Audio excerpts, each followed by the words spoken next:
Hi everybody. So I got myself a griddle. It's a griddle, not a grill. I'm going to get this.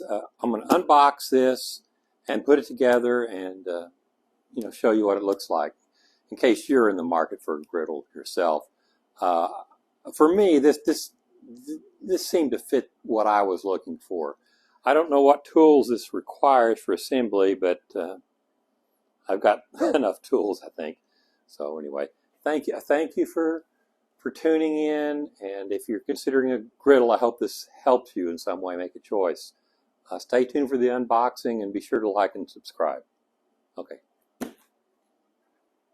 Okay, so instruction book, and we'll see if I can get step one.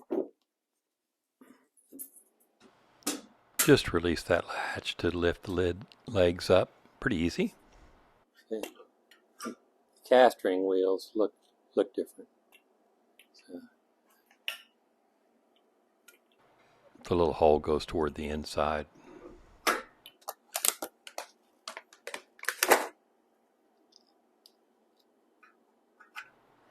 I found the assembly pretty easy, really. I mean, there was a few places where it was hard to get a screw in, but overall, not too bad. I mean, even with the videotaping, just an hour or two to... Hey, look, you can just pull the tabs off the back and pull these out. You don't even need the box knife. I just now discovered that. Okay. Yeah, it only took a couple of hours to put it together, even with the video. You'll need a little crescent wrench. It says in the instructions don't use that shelf when the burners are on. It probably gets, too hot.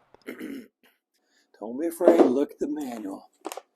Yeah, so there's a little gizmo there. Same thing. Tank support bracket. I like, line. Yeah, line that up. And there's the tank holder. The tank is about 4 inches or so off the ground once it's in place. And that bracket lifts up. A little paper towel holder, and that swivels, so you can push it out of the way. I mean, I'm not sure about having paper towels so close to a grill, but it's there. I mean, these grills get crazy hot. When I was doing the seasoning, it went up to, like 500 degrees. Only goes on one way. The flat side goes up. The red goes up. That's off. So just kind of there it goes. Took a bit to push it on there, but you can do it. I know you want to go on. There we go. So it's a little bit of a push on them, but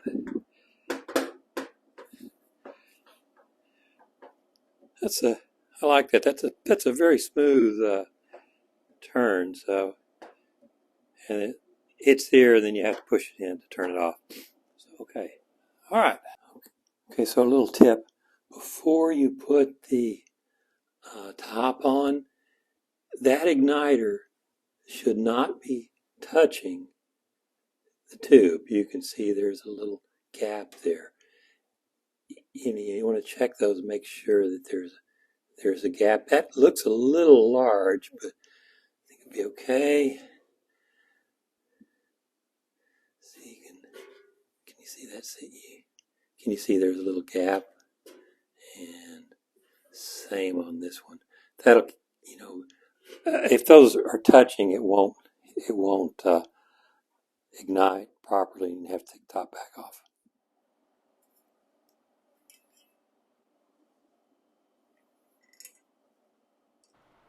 A Phillips or a crosshead screwdriver for that.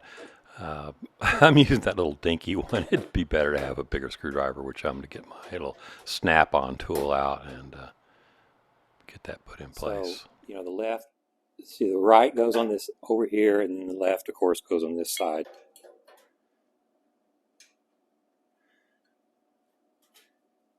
Be able to get that bottom one in. I don't know how you really tell these apart. This label would be right. You know, they put that on there so that when they assemble them in the store, the customers would see that. And looks like it goes in the top. Put that in. Now this bolt that's not threaded all the way now, it stands out. That's going to go into these slots. Yep, that's good. Okay, so move my camera around now. Oh, and then of course I guess it slides up, and that slides out, then this shelf will go down. So that makes sense. Okay, I'll get the other three in. All right, so I just lift it from the back side and goes down. You can see how that catches on the top and then it hinges on this bottom one. So that's okay. Taking the camera into the hand for just a second here. There's a little screw right there. So on both sides, there's one on the left, one on the right, and the instructions say to loosen that screw and then use those screws to attach the front shelf. So I'm going to do that now. I've loosened the self-tapping screws that are right up here and over here. I just loosened those. So that's a slotted attachment. Maybe if I lower the shelf, perhaps that's easier. We'll see. There, got it. Okay. So there's the front shelf. That's a little extra item that comes on the Costco models. It's not on the Walmart models. Grease cup. So this seems pretty straightforward. Let's see if I can get it. If I can lift it up. It's definitely going to be heavy in the maybe like 50-pound range. Here, try to use my legs if I can. Get it up this far. All right, so far so good. And there's little pins. These pins go in the shelf, or the frame, I should say. Okay, that looks like it's in there. All right, turn this around. Okay, it's slotted. It's slotted in the back. So front handle.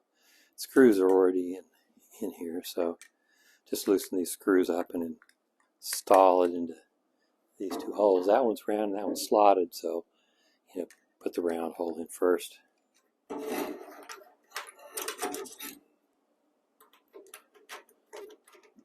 In the stores, these handles are always loose, so I tighten it down pretty tight.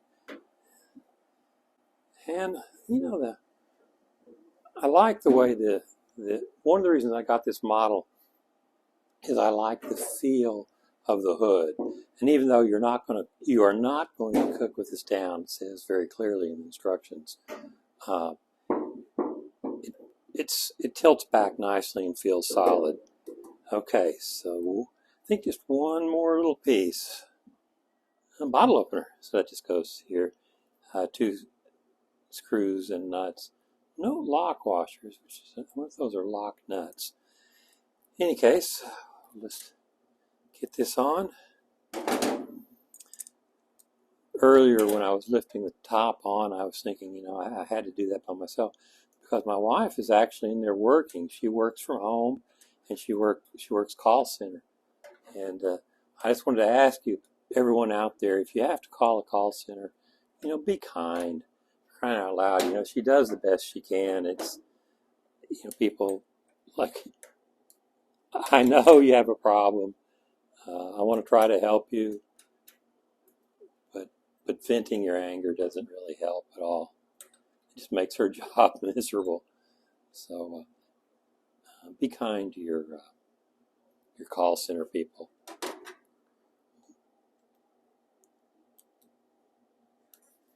Thank you, everybody, for watching. I mean, the 5 or 6 people who stayed to the end, thank you very much. please give me a thumbs up and subscribe to the channel. I'm going to spin this one around a little bit so you can see it in action.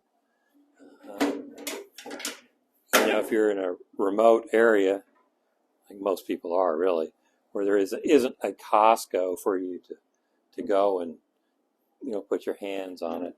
I hope this is helpful to have a look at what the product is going to be. The grease cup is in the back, so when the stuff is going to go back and back. So if you were putting it up against in a place where it was going to be up against a wall, that might not be a good idea because you couldn't get to your grease trap. But I think a lot of people like to push the grease back rather than pull it forward. There's plenty of grills that have the grease cup over here, but what the people on YouTube are saying is that creates a cool spot on this side. So for this model, you're pushing it to the back. In fact, it's bent down a little bit there at the opening. So the next part will be to, clean it, oil it, condition it. I can see that that'll be a whole video all by itself. Gotta get a battery in there, of course, for the igniter. I hope you enjoyed the video. Thank you very much, and take care.